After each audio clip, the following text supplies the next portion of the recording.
Hello guys, कैसे हो आप सब लोग। दोस्तों, आज हम लेक्चर नंबर 3 करने वाले ऑफ कॉस्ट ऑफ कैपिटल। हमने पहले ही 2 लेक्चर डाल चुके हम यूट्यूब पे। आप आई बटन में जाएंगे, प्लेलिस्ट पे आपको मिल जाएगा। पहले चलिए हम रिवाइज कर लेते कि अब तक हमने क्या क्या पढ़ा।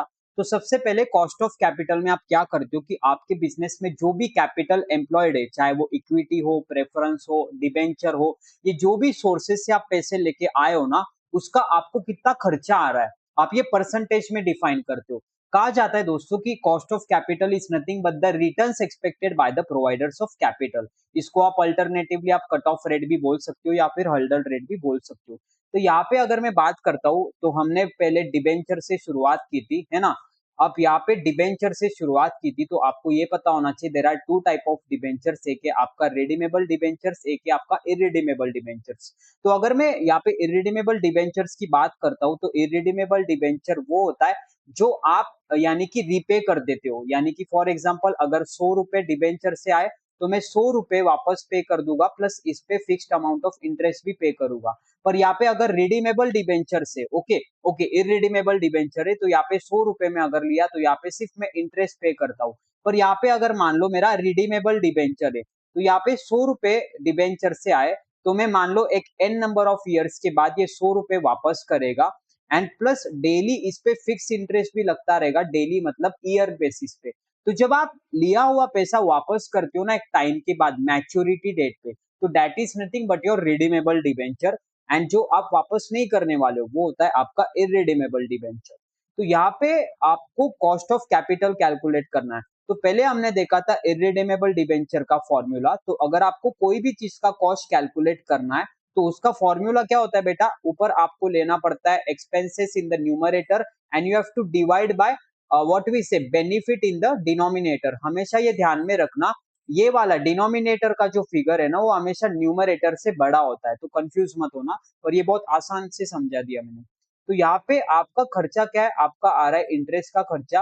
अपन आपको लिखना पड़ता है नेट प्रोसीड्स। नेट प्रोसीड्स मतलब क्या कि मुझे डिबेंचर से कितने पैसे मिले, मैं कॉस्ट निकाल रहा हूं ना कि जो मुझे डिबेंचर्स मेरे फर्म में है उसके ऊपर मेरा कितना कॉस्ट है। तो यहाँ पे एन प्रोसीड्स, एनपी मतलब नेट प्रोसीड्स होता है कि आपके हाथ में कितना पैसा आया। यहाँ पे वर्ड है बेटा नेट। तो यहाँ पे हो सकता है फॉर एग्जाम्पल क्वेश्चन आपको ऐसा दे कि आपको 100 रुपए मिले पर वो 100 रुपए कलेक्ट करते वक्त आपको 10 रुपए का पेट्रोल लगा, 10 रुपए की आपने चाय पी, तो आपके हाथ में आए 80 रुपए। तो आपको नेट प्रोसीड्स में 80 वाला फिगर लिखना है। तो यहाँ पे मैं बात कर रहा था formula of cost of debenture for irredeemable debenture का। के इज फॉर कॉस्ट, जिस भी सोर्स का आप कैलकुलेट करते हो आपको ब्रैकेट में लिखना पड़ता है। तो यहाँ पे आपका खर्चा क्या हो गया, मेरा इंटरेस्ट का खर्चा हो गया एंड किस पे हो गया, एनपी। तो यहाँ पे मान लो 10 रुपए इंटरेस्ट के लग रहे एंड मान लो मुझे मिले थे 100 रुपए। तो यहाँ पे मैं ऐसे बोल सकता हूँ 10%, पर ये आंसर मेरा रॉन्ग है क्योंकि इंटरेस्ट पे मिलता है आपको टैक्स शील्ड। अब इंटरेस्ट पे आपको क्या मिलता है बेटा, टैक्स शील्ड। यानी कि हमने ये देखा था कि आप ये प्रॉफिट एंड लॉस के डेबिट में लेके जाते हो जिसकी वजह से आपका नेट प्रॉफिट कम हो जाता है एंड एनपी पे ही आपका आता है डायरेक्टली टैक्स, तो टैक्स भी कम हो जाता है। तो इंटरेस्ट की वजह से आपका टैक्स बच जाता है। तो यहाँ पे मेरा कॉस्ट 10 रुपीज नहीं है, नेट कॉस्ट लिखना पड़ेगा। 10 रुपया है पर मुझे 30% का तो बेनिफिट भी हुआ ना, तो मेरा कॉस्ट एक्चुअल में 70% का ही है। तो 7 रुपए हो गया मेरा एक्चुअल डिबेंचर का इंटरेस्ट का कॉस्ट। इसी के साथ हमने एक पढ़ा था रिडीमेबल डिबेंचर्स, ठीक है। तो यहाँ पे रिडीमेबल डिबेंचर में क्या है बेटा, आप वापस रिडीम करने वाले हो। तो मान लो आपके हाथ में आए पैसे 100 रुपए, ओके, 5 साल बाद आप इसको रिडीम करने वाले हो। इंटरेस्ट आप एवरी ईयर पे करने वाले हो से मान लो 12%। एंड मान लो आप रिडीम करने वाले हो यानी कि रीपे करने वाले हो 120 रुपए में। तो आपको कॉस्ट निकालना है। तो कॉस्ट का न्यूमरेटर क्या है बेटा, एक्सपेंसेस एंड डिवाइड किससे करेंगे आप, बेनिफिट से। आइए पहले एक्सपेंसेस को समझ लेते, खर्चा अपना क्या क्या है। तो मेरा खर्चा सर इंटरेस्ट का खर्चा है। यहाँ पे सर मेरा जो खर्चा है वो इंटरेस्ट का खर्चा है, पर इंटरेस्ट का खर्चा मेरा नेट ऑफ टैक्सेस मुझे बोलना पड़ेगा, प्लस मुझे ऐड करना पड़ेगा। अब यहाँ पे देखो, मैं ध्यान से समझ लेना। सर 100 रुपए लेके मैं 120 रुपए देने वाला हूँ, तो क्या मैं ऐसे बोल सकता हूँ कि मैं 20 रुपए एडिशनल देने वाला हूँ। पर 20 साल 20 रुपए मैं 5 सालों में देने वाला हूँ, तो एवरी ईयर में कितना देने वाला हूँ, एवरी ईयर में 4 रुपीज देने वाला हूँ। तो यहाँ पे एडिशनल हो गया मेरा 4। कैसे निकाला मैंने, आरबी किया माइनस एनपी किया अपॉन एन किया, ओके। वोल डिवाइडेड बाय, अभी डिनोमिनेटर लेना है, डिनोमिनेटर का फिगर बड़ा होना चाहिए और ये होता है मेरा बेनिफिट। तो RB plus NP upon 2, mathematical funda है, anything divided by 2 is average, मतलब मैं यहाँ पे कंसीडर कर रहा हूँ एवरेज बेनिफिट।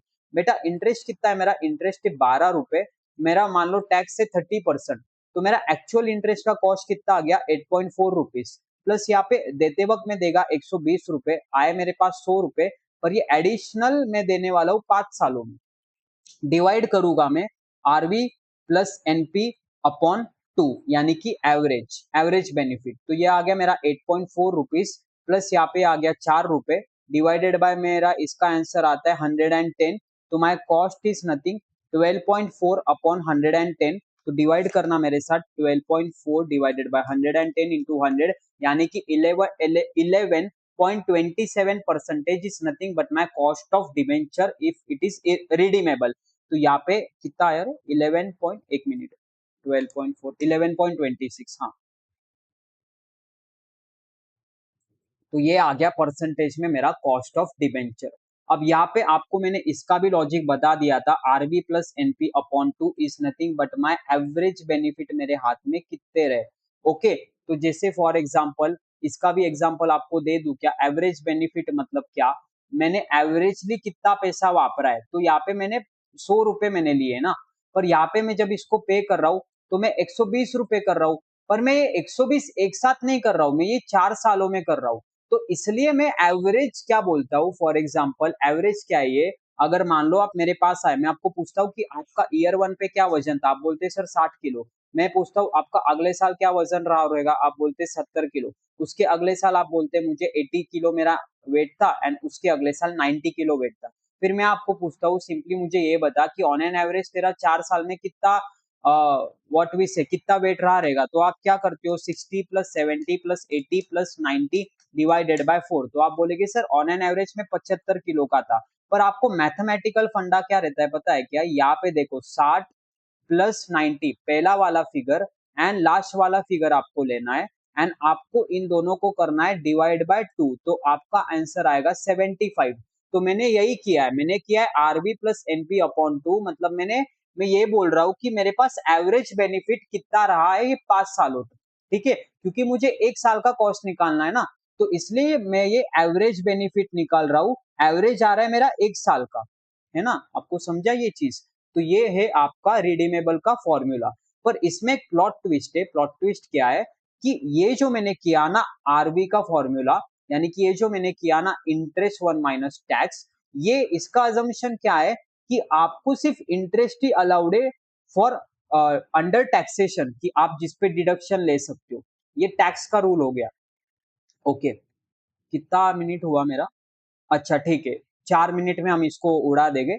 तो मैं क्या बोल रहा था, ये फॉर्मूला में हमने टैक्स शील्ड सिर्फ इंटरेस्ट पे पकड़ी है, पर एक सेक्शन है आपका इनकम टैक्स एक्ट में जो बोलता है आप प्रीमियम को या डिस्काउंट को भी टैक्स शील्ड कर सकते हो। तो अगर ये वाला पॉलिसी है तो मेरा फॉर्मूला क्या बनता है उस केस में, यहाँ पे मेरा फॉर्मूला बनता है इंटरेस्ट का खर्चा अपॉन एडिशनल खर्चा, ठीक है। अब यहाँ पे चेंज क्या है, मैंने यहाँ पे 1 माइनस टी नहीं किया है अब तक, डिवाइड करूंगा मेरे पास एवरेज बेनिफिट कितना आया है, तो एवरेज बेनिफिट के लिए मैं करता हूँ आरबी प्लस एनपी अपॉन 2। तो यहाँ पे इंटरेस्ट लगा मुझे 12 रुपए का, ठीक है, इंटरेस्ट लगा मुझे 12 रुपए का, हाथ में आए मेरे, यानी कि मैं देने वाला हूँ 120 रुपए, हाथ में आए 100 रुपए, और ये 5 साल के लिए। तो मेरा एडिशनल कॉस्ट हो गया 16 रुपए, है ना, 12 + 4 16 होता है ना, एंड डिवाइड करूंगा मैं average benefit that is 120 plus 110 divided by 2। तो ऊपर का खर्चा मेरा कितना है बेटा, ये 12 हो गया प्लस 4 हो गया, अपॉन ये आ गया मेरा 110, तो 16 अपॉन 110 करो, तो 16 अपॉन 110 इंटू 100, तो that is my 14.54% cost of capital. Okay, 14.54% ये है मेरा कॉस्ट, पर मुझे अब पूरे इस पे टैक्स शील्ड मिलने वाली है, तो मैं 1 माइनस टी करूंगा, तो मैं ऐसे बोलूंगा कि 14.54 into 70% is my actual cost, मान लो आपका टैक्स रेट 30% है, तो 14.54 इंटू मैं करता हूँ 70%, तो मेरा कॉस्ट ऑफ कैपिटल आता है 10.178, ठीक है, यहाँ पे आ गया मेरा 10.178। तो मैंने सेम फिगर्स लिए दोनों भी फॉर्मूला में, पर एक का आंसर आ गया मेरा 10.178 एंड एक का आ गया मेरा व्हाट वी से 11.26। तो इसका लॉजिक दिखा देता हूँ। मान लो यहाँ पे मेरे पास दो प्रॉफिट एंड लॉस है। यहाँ पे मान लो मेरा ग्रॉस प्रॉफिट आ रहा है 200 रुपए। यहाँ पे मान लो मेरे अदर एक्सपेंसेस आ रहे 50 रुपए। यहाँ पे मेरा इंटरेस्ट आ रहा है बेटा 10 रुपए। तो यहाँ पे मेरा एनपी कितना आएगा जिसपे टैक्स लगने वाला है, ये मेरा आ जाएगा 140 रुपीज। इस पे टैक्स मान लो 30%, तो ये आ जाएगा 42 रुपीज। पर सिमिलर तरीके से बाय जीपी मेरे पास अगर 200 रुपए, टू अदर एक्सपेंसेस आ गया मेरा 50 रुपए, टू इंटरेस्ट आ गया मान लो मेरा 10 रुपए, टू डिस्काउंट ऑन इश्यू या टू प्रीमियम अगर आप पे कर रहे हो, तो आपका ये तो एडिशनल खर्चा हो गया ना, ये आपका खर्चा हो गया, तो ये भी आएगा आपका डेबिट में, तो ये मान लो आ गया 10 रुपए। और आपका एनपी आ गया जिसपे आप टैक्स पे करने वाले हो, ये आ गया आपको 130 रुपए, है ना। तो आपका टैक्स कितना आएगा यहाँ पे 39 रुपीज आएगा। तो यहाँ पे 39 और 42 यानी कि 3 रुपए का टैक्स आपका बच गया। तो यहाँ पे इसलिए आपका हमेशा, अगर आप वोल को इंटू 1 - t करेंगे तो आपका आंसर हमेशा कम ही आने वाला है। इसी के साथ हमने अब तक की सारी चीजें अच्छे से रिवाइज कर दी है। अभी हम नेक्स्ट कंसेप्ट की तरफ बढ़ते, लेकिन उसके पहले मैं आपको एक चीज बताना चाहता हूँ। यहाँ पे सर हम कैलकुलेट कर रहे थे डिबेंचर्स का, ओके, डिबेंचर्स का कॉस्ट, चाहे फिर वो आपका रिडीमेबल हो या इरिडीमेबल हो। तो इसमें अलग अलग मेथड होते हैं। एक होता है आपका अप्रोक्सीमेशन मेथड। तो ये जो हमने फॉर्मूला लगाया ना इंटरेस्ट वाला, ये आपका अप्रोक्सीमेशन। तो इसमें इरिडीमेबल डिबेंचर का फॉर्मूला क्या था, interest upon NP into 1 - tax, okay. और रिडीमेबल का क्या था, दो फॉर्मूला थे, पर मैं मान लो ऐसे मान के चल रहा हूँ, इंटरेस्ट पे टैक्स आपका शील्ड लग रहा है, plus RV minus NP upon N, whole divided by RV plus NP upon 2। तो बेटा ये हो गया आपका अप्रोक्सीमेशन मेथड।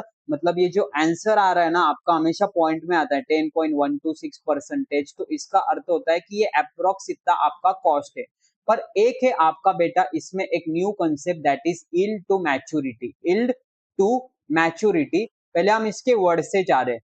आपको आज यील्ड हो रहा है, मतलब क्या, आपको आज पैसे आ रहे, ठीक है, पैसे आ रहे, एंड आप मैच्योरिटी डेट पे क्या करेंगे, आप मैच्योरिटी डेट पे इसको बेटा आप करेंगे पे करेंगे, ठीक है। तो आपका एक कंसेप्ट है यील्ड टू मैच्योरिटी, यानी कि मान लो 1/4/2026 में मैंने डिबेंचर लिया और 100 रुपए मिला, और 1/4/2031 को मैं देने वाला हूँ 200 रुपए। तो यहाँ पे ये हो गया मेरा यील्ड, और ये हो गया मेरा मैच्योरिटी का अमाउंट। तो अभी आपको क्या करना पड़ता है पता है क्या, इसको प्रेजेंट वैल्यू पे लाना पड़ता है। आपने जैसे प्रेजेंट वैल्यू पढ़ा ही रहेगा मेरे साथ बेसिक्स लेक्चर में।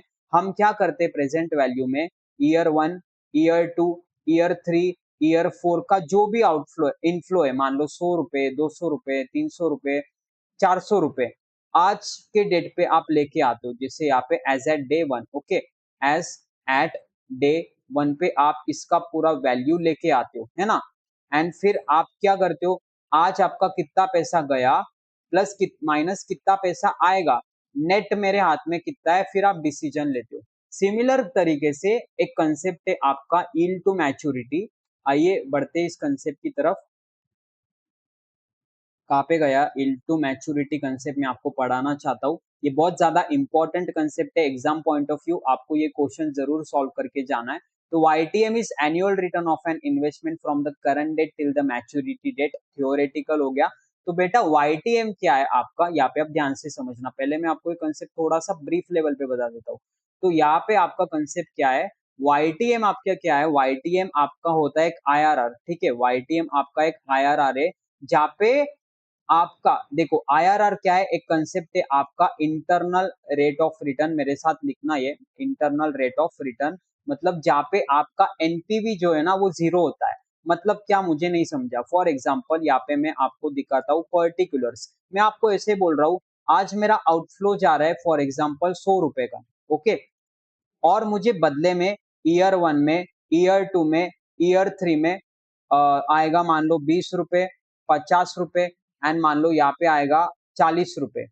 तो मुझे इसको प्रेजेंट वैल्यू पे लाना पड़ेगा, ओके। तो मैं इसको क्या लिखता हूँ, जब मैंने आपको टाइम वैल्यू ऑफ मनी सिखाया तो मैंने इसको क्या लिखा था, वैल्यू ऑफ आउटफ्लो 100 रुपए, है ना, एंड माइनस में करता हूँ इसको इनफ्लो। इनफ्लो है ना ये मेरा, तो इसको मैं लेके आता हूँ प्रेजेंट वैल्यू ऑफ इनफ्लो, और माइनस करके आपका आता है एनपीवी। एक तो आपका पॉजिटिव फिगर आता है, मतलब आपको पैसा कम मिल रहा है, एंड नेगेटिव फिगर मतलब मान लो इसका आंसर आया 120 रुपए आया, तो क्या कि आपको जो पैसे आने वाले ना वो आज से ज्यादा है, तो आप इसमें इन्वेस्ट करो। पर अगर मान लो इसका आंसर 80 आया, तो आपका पैसा आज के डेट पे ज्यादा जा रहा है, तो आप यहाँ पे क्या कर रहे हो, आपको ये मिलता है एनपीवी, मतलब नेट प्रेजेंट वैल्यू कितना है आउटफ्लो में से, जब मैं प्रेजेंट वैल्यू ऑफ इनफ्लो को उड़ा देता हूँ। पर आईआरआर क्या बोलता है, आईआरआर क्या बोलता है, देखो आप यहाँ पे क्या कर रहे थे, आपको आपको परसेंटेज पता था, आप सिर्फ एनपीवी कैलकुलेट कर रहे हो, पर यहाँ पे आपको एनपीवी जीरो चाहिए, मतलब आपका जितना पैसा बाहर जा रहा है ना, माइनस प्रेजेंट वैल्यू अगर आप इनफ्लो का करते हो, तो जैसे ये 100 है, तो ये भी 100 होना चाहिए, तो आपका आंसर आता है इतना। तो इसके लिए मैंने ऐसे कौन से परसेंटेज से मल्टीप्लाई करना चाहिए सो दैट मेरा एनपीवी जीरो आए, तो इसके लिए हम आईआरआर करते हैं, that is internal rate of return. अब आप बोलेगे कि इसका यूज क्या है, मुझे नहीं समझा। हम क्या कैलकुलेट कर रहे हैं सर, हम कर रहे हैं कॉस्ट ऑफ कैपिटल।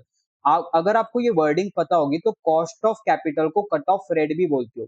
तो फॉर एग्जाम्पल कंपनी क्या करेगी, मुझे आज के डेट पे कितना पैसा रिक्वायर्ड है, ऑब्वियसली एनपी क्या हो गया बेटा मेरा, नेट प्रोसीड, मतलब पैसा आ रहा है तो इन फ्लो हो गया, तो बदले में मैं क्या दूंगा, मैं ईयर 1 पे, ईयर 2 पे, मान लो ईयर 3 पे मैं देगा इंटरेस्ट, अगर इरिडीमेबल डिबेंचर है तो इंटरेस्ट देगा, इंटरेस्ट देगा, इंटरेस्ट देगा।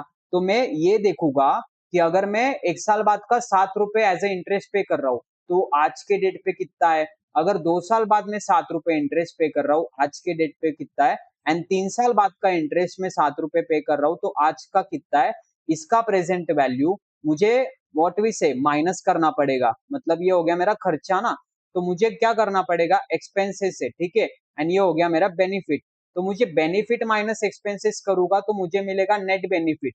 तो यहाँ पे पर आपको क्यों ये करना है पता है क्या, आपको इससे क्या मिलेगा, मतलब फॉर एग्जांपल अभी आप रेट कैलकुलेट करोगे ना, जहाँ पे आपका एनपीवी जीरो आए, तो मान लो इसका आंसर आता है बेटा आपका, जहाँ पे एनपीवी आपका जीरो आ रहा है, मतलब benefit minus expenses is equal to zero, आपका आंसर आ रहा है 10%। तो आपको ये डे वन पे पता चल रहा है, फिर आप जब मार्केट में जब डेट वगैरह उठाएंगे या आप पैसों का जुगाड़ करेंगे, तो आपके दिमाग में कट ऑफ रेट रहेगा कि कट ऑफ रेट मेरा 10% है, तो अगर मुझे इसके लोअर मिले तो वेल एंड गुड है, पर अगर इससे ज्यादा वाला मिल रहा है तो मेरे लिए थोड़ा सा एडवर्स है। तो आपको डिसीजन मेकिंग करनी पड़ती है बेसिकली। ये मैंने बहुत थियोरेटिकल एंड प्रैक्टिकल तरीके से आपको समझाना चाहे। तो आप कैसे करते हो इंटरनल रेट ऑफ रिटर्न को, आपको सबसे पहले देखो, आपको पहले कैश फ्लोस लिख लेने। अरे जैसे हमने टाइम वैल्यू ऑफ मनी में कैसे प्रेजेंट वैल्यू को कैलकुलेट कर किया था, सिमिलर उसी तरीके से। चलिए आप डायरेक्टली एक क्वेश्चन से सॉल्व कर लेते। देखो एक कंपनी है, a company issued 10,000 10% debenture of 100 rupees each as on 1 April 2023 to be matured on 1 April 2028, यानी कि 5 सालों के लिए मैं रिडीमेबल डिबेंचर यूज कर रहा हूँ, इससे मुझे समझा। The company wants to know the current cost of existing debt, अगर मेरी मार्केट प्राइस 80 है, तो यहाँ पे नेट प्रोसीड्स अगर मान लो 100 रुपए, पर आज के डेट पे इसका प्राइस 80 रुपए एंड कंपनी को करंट पे ही जानना है, तो मुझे एनपी 80 लेना पड़ेगा। आपका टैक्स रेट आ रहा है 0.35 रुपीज। ओके, क्या बोल रहा है, और ये क्या बोल रहा है, हाँ एन आ गया आपका 5 years, and rate of interest है आपका 10%। तो आपको एक ऐसा रेट ऑफ इंटरेस्ट कैलकुलेट करना है जहाँ पे आपका एनपीवी जीरो आ रहा है, पर आप बोलेगे कि मुझे 10% दिया है, वो क्या है, वहां पे आपका एनपीवी जो है ना वो जीरो नहीं, वो ज्यादा आ रहा है। तो यहाँ पे आप पहले कैलकुलेट करके दिखाता हूँ मैं। तो यहाँ पे मैं लिखता हूँ बेटा मेरे पर्टिकुलर्स, ठीक है, और यहाँ पे मान लो आपके पास मेरे पास ईयर है। ओके, ठीक है, यहाँ पे मेरे पास ईयर है, यहाँ पे फिर मेरे पास डिस्काउंटिंग फैक्टर का रेट है, ठीक है, या मान लो चलो हाँ कैश फ्लो लेना पड़ेगा ना मुझे पहले, अब कैश फ्लो लेना पड़ेगा। देखो जब मैं स्टार्टिंग के लेक्चर ले रहा था, मैं वर्ड यहाँ पे यूज कर रहा था इनफ्लो, क्योंकि मैं क्या बोल रहा था आपको, आज पैसे लगाऊंगा अगले सालों में पैसे आने वाले, पर हम यहाँ पे खर्चों की बात कर रहे हैं, तो बेसिकली हम आउटफ्लो बोल रहे हैं। पर यहाँ पे कैश फ्लो एक थोड़ा अच्छा वर्ड है, क्यों मैं इसको जस्टिफाई करता हूँ। Year, cash flow, discounting factor and मुझे लेके आना है प्रेजेंट वैल्यू पे। अब यहाँ पे मेरा हो गया नेट प्रोसीड्स, ठीक है, नेट प्रोसीड से जो मुझे आज पहले दिन पे मिल रहा है, तो यहाँ पे ये हो गया मेरा ईयर जीरो, कैश फ्लो मेरा कितना हो गया रे भाई, मुझे मिल रहा है पैसा, कितना मिल रहा है, से फॉर एग्जांपल मान लो मुझे 100 रुपए मिल रहा है, नहीं एग्जांपल हम सॉल्व कर रहे हैं ना, तो इसकी प्रेजेंट वैल्यू हो गई 100 रुपए। अब यहाँ पे मुझे करना है इंटरेस्ट। अब मैं इंटरेस्ट ईयर 1 में दूंगा, ईयर 2 में दूंगा, ईयर 3 में दूंगा, ईयर 4 में दूंगा एंड ईयर 5 में दूंगा। तो यहाँ पे मुझे लिखना पड़ेगा इंटरेस्ट, ठीक है। तो यहाँ पे year 1, year 2, year 3, year 4, year 5 का इंटरेस्ट लिखना पड़ेगा। कितना है इंटरेस्ट मेरा, मुझे 100 फेस वैल्यू पे 10% पे करना है, मतलब 10 रुपए इंटरेस्ट हो गया। पर यहाँ पे मुझे टैक्स रेट भी दिया है, तो मुझे ये समझ रहा है कि इसके वजह से मेरा 35% टैक्स भी बचता है। तो मेरा इंटरेस्ट का कॉस्ट एक्चुअल में 65% भी है, 65% ही है, जो आता है मेरा 6.5 रुपए। तो 6.5 रुपए, 6.5 रुपए, 6.5 रुपए, 6.5 रुपए एंड 6.5 रुपए। तो 6.5 रुपए को मेरे को क्या करना है, मेरे को आज के प्रेजेंट वैल्यू पे लाना है। अगर आपको पता होगा तो मैंने एक ट्रिक आपको दिखाई थी। अगर आपको प्रेजेंट वैल्यू कैलकुलेट करना है एंड अगर आपका कैश फ्लो का वैल्यू कांस्टेंट है, देखो जैसे यहाँ पे 6.5, 6.5, 6.5, 6.5, 6.5, तो मुझे मल्टीप्लाई करना पड़ेगा क्यूमुलेटिव डिस्काउंटिंग फैक्टर से। वो कैसे आएगा आपका, देखो आपको कैलकुलेटर पे क्या करना है, सबसे पहले आपको परसेंटेज डिवाइडेड बाय 100 करना है, तो आपका आएगा ये नंबर, ठीक है। जैसे कैलकुलेटर पे लेना, आपका आएगा 10 डिवाइडेड बाय 100, ये आएगा 0.1। सेकेंडरी आपको इसमें बाय डिफॉल्ट करना है ऐड 1। देन थर्ड आपको क्या करना है, आपको 1 डिवाइडेड बाय 1.1 करना है। अब मुझे 5 सालों का निकालना है, तो ये किया आपने 1 डिवाइडेड बाय 1.1, तो आपने फिर equal to M plus M plus M plus M plus M plus 5 बार, जितना नंबर ऑफ ईयर से उतनी बार एम प्लस। तो मैंने क्या किया बेटा, एम प्लस किया टिल एन, यानी कि 5 साल। फिर मैंने किया एम आर सी। अब M R C is nothing but my cumulative discounting factor, that is 3.790 rupees and मुझे मल्टीप्लाई करना है मेरे कांस्टेंट के वैल्यू से, दैट इज 6.5 रुपए। तो इसका आंसर आ गया बेटा मेरा 24.64 रुपीज, है ना, 24.64 रुपीज। एंड देन यहाँ पे देखो 5वें साल में रिडीम भी करने वाला हूँ ना, तो 5वें साल में कितना रिडीम करने वाला हूँ, क्वेश्चन कहाँ पे मेरा, देखो to be matured on 1 April 2028, 100 रुपए, तो 100 रुपए पे मुझे देना पड़ेगा। ओ यहाँ पे देखो करंट मार्केट प्राइस लेनी थी, नेट प्रोसीड्स मेरा 80 रुपीज है, मैंने भी एक ब्लंडर किया यहाँ पे। तो यहाँ पे मुझे 100 रुपए देना है 5 साल बाद, तो उसकी आज की वैल्यू कितनी, अब यहाँ पे 6.5 मत लिखना, ठीक है। यहाँ पे ईयर 5 हो गया आपका, ये हो गया मेरा आरबी। तो यहाँ पे उसकी वैल्यू कितनी है, 100 रुपए। तो यहाँ पे डिस्काउंटिंग फैक्टर मुझे 5वें साल का लेना है, तो मैं सिमिलर तरीके से 5वें साल का अगर निकालो तो दैट इज 0.620, 0.620, यानी कि 5 साल के बाद का 100 रुपया आज का मेरा 62 रुपीज है, राउंडेड, ठीक है, 62 रुपीज है।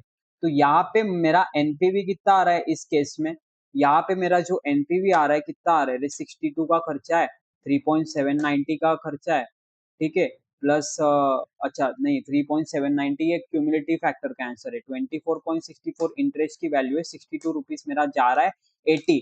तो 6.64 positive is my net present value, तो 6.64 है मेरा एनपीवी, ठीक है। तो यहाँ पे मुझे एनपीवी कितना चाहिए था, एनपीवी मुझे चाहिए था 0। तो यहाँ पे आप ये समझना क्या हो रहा है कि यहाँ पे देखो ये नंबर टाइमलाइन अगर आप समझते हो तो राइट साइड में होता है आपका 1, 2, 3, 4 मतलब पॉजिटिव फिगर। तो 10% पे मेरा आंसर आ रहा है 6.74 पॉजिटिव।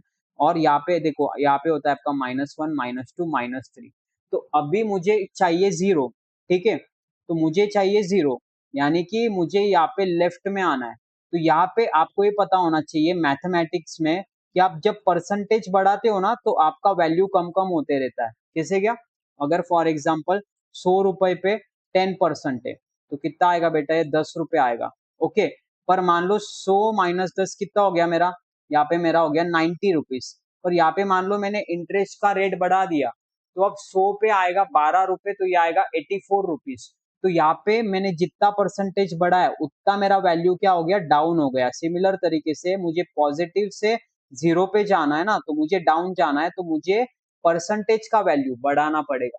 आप ट्रिक क्या ध्यान में रखो, कंक्लूजन कि आपको अगर व्हाट वी से पॉजिटिव एनपीवी आ रहा है एंड अगर आपको 0 पे जाना है, मतलब आपको पीछे जाना है, तो परसेंटेज का रेट आपको आइडियली इंक्रीज करना पड़ेगा। तो आइए हम एक चीज करते हैं यहाँ पे। तो यहाँ पे आइए, इन्होंने क्या लिया है, यहाँ पे इन्होंने एक 15 क्या कितना लिया है रे, 18% लिया है क्या?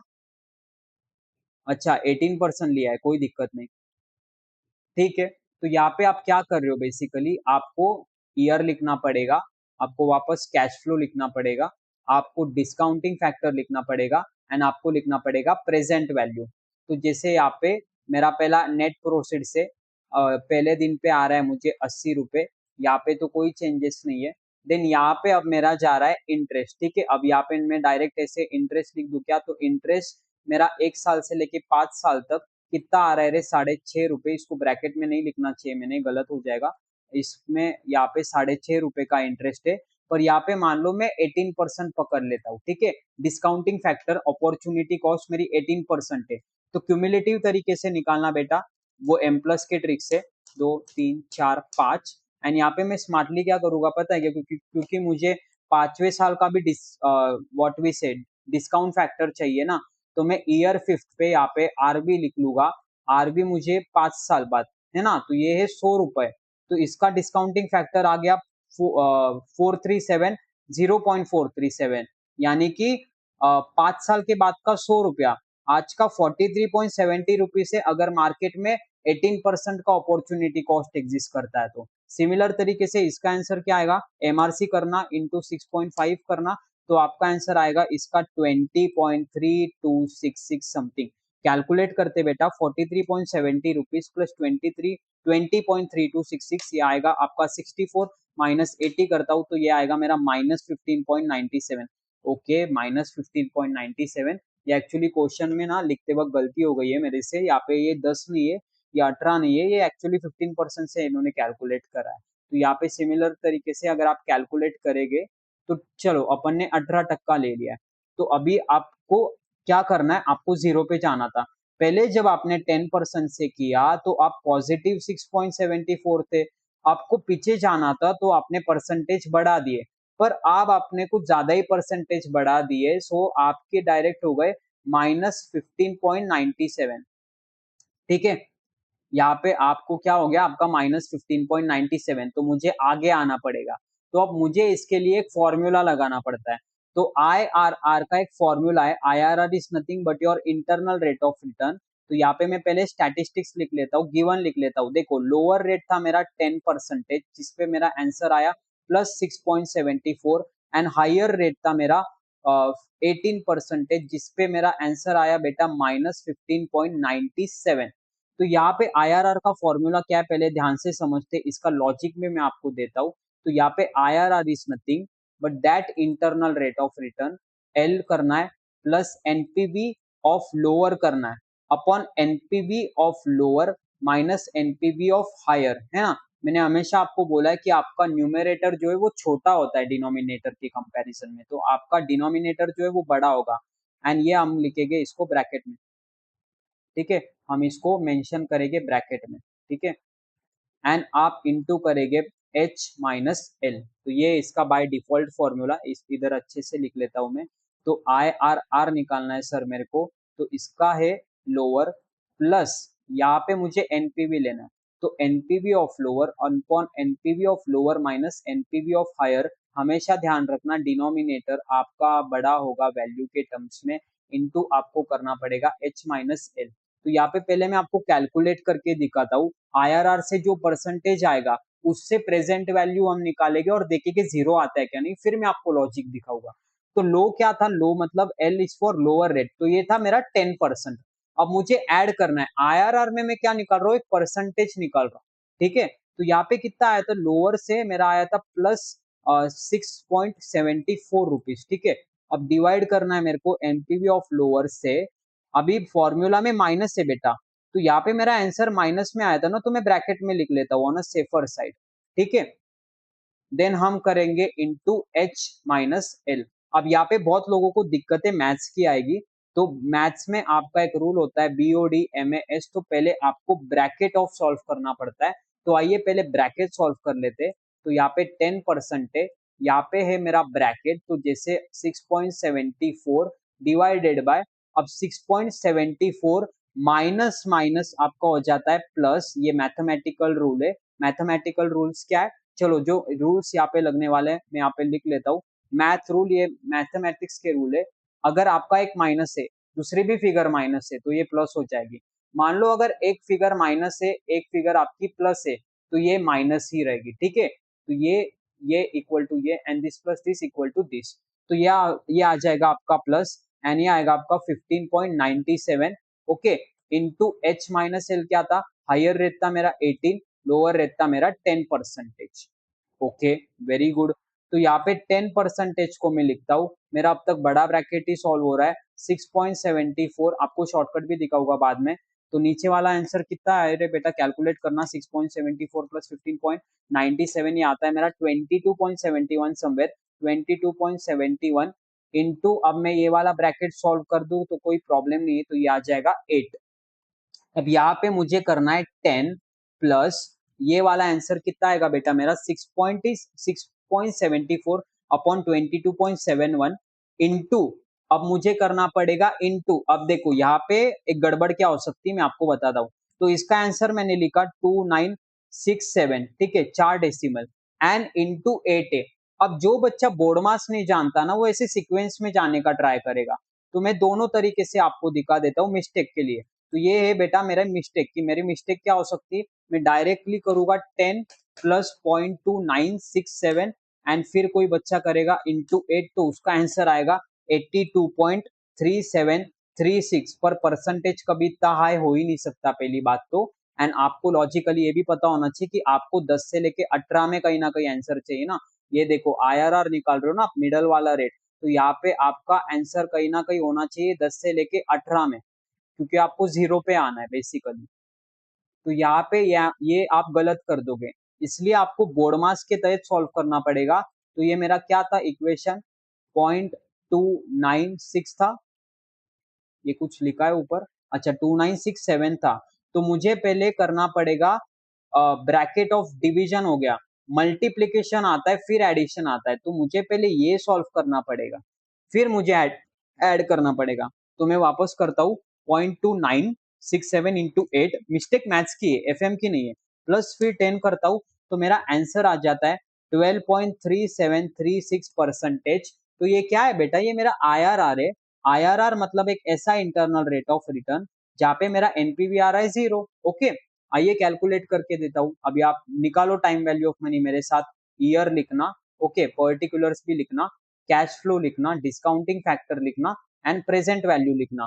तो यहाँ पे पहले क्या आ रहा है मेरे पास, नेट प्रोसीड्स आ रहा है, पहले ही दिन पे कितना आ रहा है, 80 रुपए आ रहा है। इसको हम ऑलरेडी प्रेजेंट पे तो डिस्काउंटिंग फैक्टर से मल्टीप्लाई नहीं करेंगे। फिर आपका बेटा क्या जाने वाला है, आपका जाने वाला है इंटरेस्ट, जाने वाला है इंटरेस्ट, आपका जाने वाला है 1 साल से लेके 5 साल तक, आपका जाने वाला है 6.5 रुपए, ठीक है।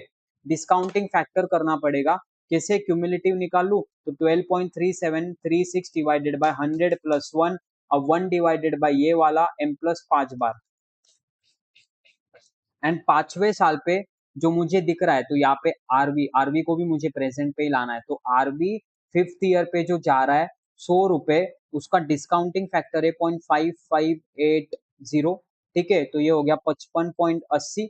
तो अब यहाँ पे मेमोरी रिकॉल करेगा, इंटू करूंगा 6.5, तो मेरा 6.5 का वैल्यू हो गया इतना 23.21, हाँ 215, ठीक है। तो यहाँ पे 23.215 प्लस 55.80, मतलब आपका आंसर आ रहा है ओ, लगभग यहाँ पे ना एक्चुअली 0.98 का डिफरेंस आ गया, पर 0.98 का यहाँ पे आपका आया माइनस, मतलब अभी भी थोड़ा इसके कहीं ना कहीं ये भी एक राइट नहीं है। पर हाँ मैं आपको एक ट्रिक बता देता हूँ, आईआरआर में ना अप टू 1% का डिफरेंस चलता है, तो ये आंसर आप लिख सकते हो, खाली आपको लिखना है 12.376% अप्रोक्स, ठीक है, क्योंकि ये थोड़ा सा डेसिमल्स का एंड राउंडिंग ऑफ का इशू होता है, तो इसलिए। Okay okay, hello hello, okay check. तो बेटा हमने क्या निकाला, हमने निकाला आईआरआर का। अगर आपको आईआरआर का फॉर्मूला समझा रहेगा, तो हमने पहले क्या किया, लोअर रेट को किया, फिर इसमें ऐड किया। अब मैंने क्या किया, एनपीवी ऑफ लो किया upon NPV of low minus NPV of high.